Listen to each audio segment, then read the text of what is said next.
I think that sometimes the distinction between abusive speech and abusive action can be an artificial distinction. You might say, why is it wrong to be abusive about politicians and send them racist and sexist stuff online? It doesn't matter. All their threats will never happen.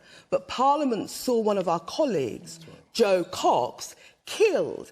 And that sort of action, it's not necessarily the consequence of abusive language, but it is related to abusive language. On the Grenfell Tower thing, I don't think it should be a crime unless the police learn stuff that I don't know. But please, I met a number of those people who died, who had to see their relatives die in Grenfell Tower, who ran down those steps over dead bodies from Grenfell Tower.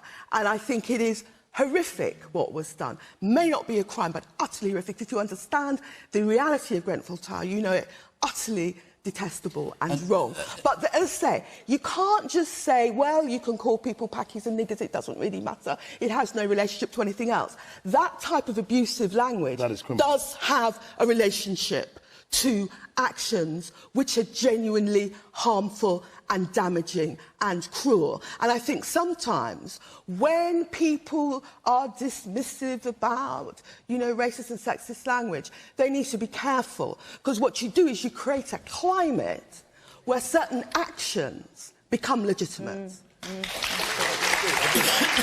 Jordan Peterson. Oh, I know in Scotland the police had put up advertisements in the tube encouraging people to turn people in for offensive behavior online. It seems to me, for example, if you're concerned about knife crime, then maybe one of the things you don't want to do is have your police investigating offensive speech. And one of the things I do see happening in the UK as an outsider that's really quite terrifying to me is that there are increasing restrictions put on people's ability to speak forthrightly, and that the consequence of that restriction and the criminalization of what hypothetically constitutes offensive speech is going to be a cure that's so much more worse than the disease that we can hardly imagine it. It's a dreadful thing to see that happening in the UK. And so, I mean, people say things that are reprehensible all the time, but we can't always agree on what they are. But to start to criminalize that's hypothetical. Are you saying nothing that anybody says should ever be counted as a crime? Well, there's incitement to crime.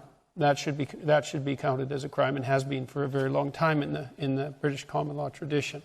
But other than that, you should be very careful about what you regulate as speech. Who's going to regulate it? Who's going to define hate?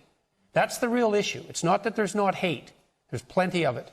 The question is, who defines hate and how is it prosecuted? I'm not... And that was, he was fined, it was a criminal prosecution. Is that right, in your view? I didn't think that was right, no. I think it was a big mistake.